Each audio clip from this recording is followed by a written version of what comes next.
Welcome back, ladies and gentlemen. I'm Ted from Nerd Immersion. And I'm Uncle Sean from Nerd. I did finger guns again. You did? I gotta stop this. So, now that we finished our Monster Manual review, we're going to be doing the Dungeon Master Guide. This review is going to be fairly similar to the Player's Handbook Guide because there's a lot to talk about in here. So we're going to be breaking this up into 1, 2, 3, 4, 5, 6, looks like potentially 7 or 8 parts. So, just be mindful of that. So the first part, we're going to discuss world building, planes, and some of the random tables towards the beginning of the book. Alright. So, overall, this book, I'm going to tell you, it has tables for everything. You want to make a sandwich, it's got a sandwich table. You want to make a better sandwich, it has a better sandwich table. Just tables for all. So yeah, the first section of this book is all about building towns, or not towns, building the world. The world-changing events, different types of atmospheres, different types of gods, how to start a campaign, how to end a campaign, how to run a campaign, how to have your players play the campaign, names, etc. Yeah, lots of stuff. Yeah, tiers of play. Yeah, that's something they kind of did. Well, I feel like it was sort of like an unassumed thing, but they really defined it here, the tiers of play.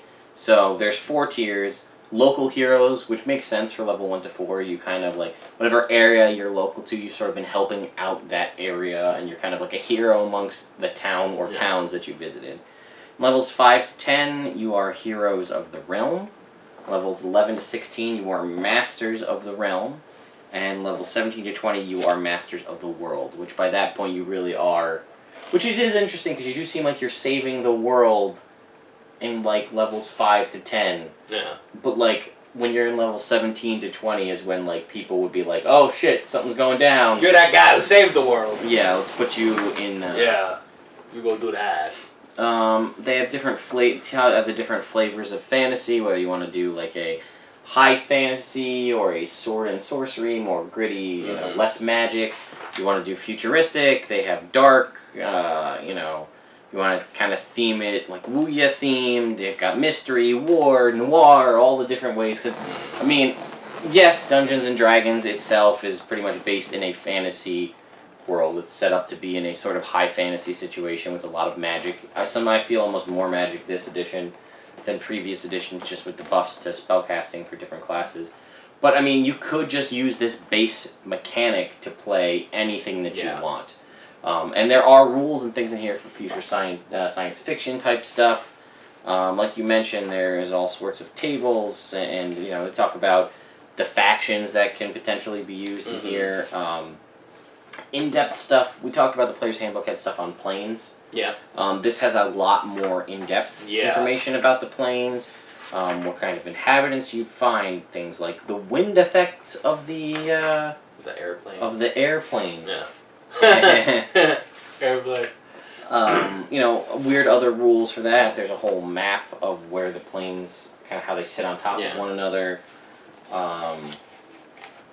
So yeah, demi-planes, limbo, all sorts of stuff. And then the next chapter here is the Master of Adventures chapter, and it talks about creating adventures, and has this really cool art of the... I think that's number 2. Is it? Yeah. Oh, I guess I think that was number 1. Alright, well I thought we there also... There were plans and chapters and stuff. We had random tables on there, so I wasn't sure... lots of random tables. If that was... Alright, well I think that's pretty much it for the first part here. You're welcome.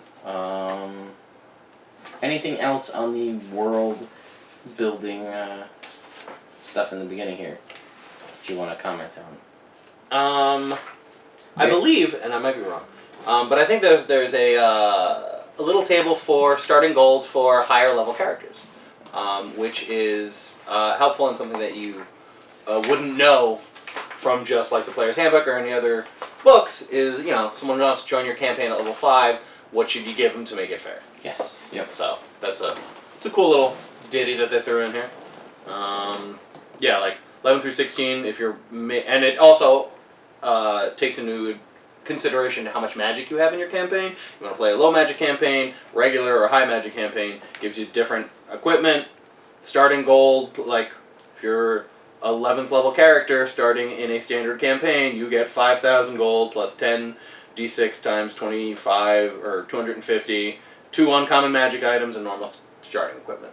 So that was a cool thing. That good information that I hadn't gotten elsewhere. Yeah, the beginning of the book, and I guess part of the reason we're not commenting so heavily on that is in all of the games we've ran/played, we've been using pre-written campaigns, so there really isn't a whole lot of world-building stuff. But if you guys are made your own campaigns through world-building or whatnot, let us know how you find the beginning chapter of the book to help build your world. Did you use it? Did you just say, forget it, and I'll use my own stuff? Well, I mean, also, like, I know that there's a spell, plane shift, where you can send someone to another plane. So if you were just playing with the player's handbook, let's say someone uses that. They're like, I'm going to send him to the ethereal plane. Without this, you don't know what that is. Right. And you're just like, oh, they're there. So if, let's say, they decided to all go to, you know, the Feywild, this is really helpful in you being able to run the Feywild. Yeah, that... The player's handbook has, like, again, very generic, like, a very high-level, like, paragraph overview of the planes. But yeah, if they did decide that they wanted to go to another plane for whatever reason, escape or whatnot, you really wouldn't know what to look, to add there, aside from, I mean, coming up with it yourself, completely crowdsourcing it, looking at previous editions. So that really comes into play there. So that's a good point.